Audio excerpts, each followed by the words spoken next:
आज हम समझेंगे कि प्री मॉडर्न वर्ल्ड में डिसीजेस का ग्लोबल ट्रांसफर यानी एक रीजन से दूसरे तक बीमारियों का पहुंचना अमेरिकास की कॉलोनाइजेशन को कैसे हेल्प करता था। गोल सिंपल है, कॉज और इफेक्ट को क्लियरली कनेक्ट करना। Let's use a simple diagram to make the relationship easier to see. पहले बैकग्राउंड क्लियर करते हैं। प्री मॉडर्न वर्ल्ड में मेडिसिन और वैक्सीन्स नहीं थे और लोगों की इम्यूनिटी मोस्टली उन डिजीजेस पर डिपेंड करती थी जो उनके रीजन में पहले से सर्कुलेट होती रही हों। तो जब बिल्कुल नई डिजीज आती है, इम्पैक्ट यूजुअली बहुत ज्यादा होता है। अब की आइडिया है, अमेरिकास के इंडिजिनस पीपल्स का लॉन्ग टाइम तक यूरोप, एशिया और अफ्रीका से डायरेक्ट कांटेक्ट ऑलमोस्ट नहीं था, इसलिए ओल्ड वर्ल्ड की कॉमन डिजीजेस उनके लिए न्यू थीं और उनके बॉडीज को उनके अगेंस्ट पहले से ट्रेन डिफेंस नहीं मिला होता। जब यूरोपियंस अटलांटिक क्रॉस करके आए, वो अपने साथ डिसीजेस भी ले आए। सोचो, शिप सिर्फ पीपल और वेपन्स नहीं लाते, वो जर्म्स भी कैरी करते हैं। ट्रैवल और ट्रेड नेटवर्क्स डिसीजेस के लिए हाईवे बन जाते हैं। यही ग्लोबल ट्रांसफर का प्रैक्टिकल मीनिंग है।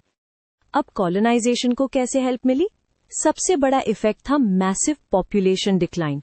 जब लार्ज स्केल डेथ्स होते हैं तो विलेजेस वीकन हो जाते हैं, फार्मिंग और फूड सप्लाई डिसरप्ट होती है और सोशल ऑर्डर भी ब्रेक हो सकता है। रेजिस्टेंस ऑर्गेनाइज करना मुश्किल हो जाता है। यहाँ एक इम्पॉर्टेंट चेन रिएक्शन आता है।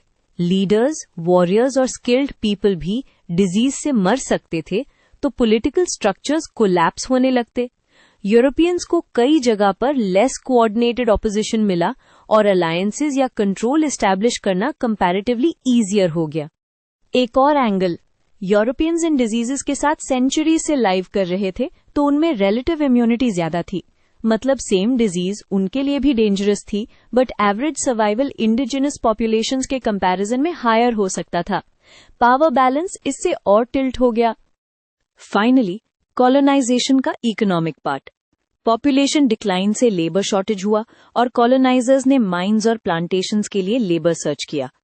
इस कॉन्टेक्स्ट में फोर्स्ड लेबर सिस्टम्स और बाद में ट्रांस अटलांटिक स्लेवरी का एक्सपेंशन भी लिंक्ड होता है। तो डिजीज ट्रांसफर ने कॉन्क्वेस्ट को भी स्पीड दिया और कॉलोनियल सिस्टम्स को भी रीशेप किया। तो one line wrap up, global disease transfer ने इंडिजिनस पॉपुलेशंस को डिस्प्रोपोर्शनेटली हिट किया, जिससे सोसाइटीज वीक हुई, रेजिस्टेंस कमजोर पड़ा और यूरोपियंस को लैंड और पावर एस्टैब्लिश करना ईजियर हो गया। ये बायोलॉजिकल फैक्टर कॉलोनाइजेशन के मिलिट्री और पॉलिटिकल फैक्टर्स को स्ट्रांगली एम्प्लीफाई करता है।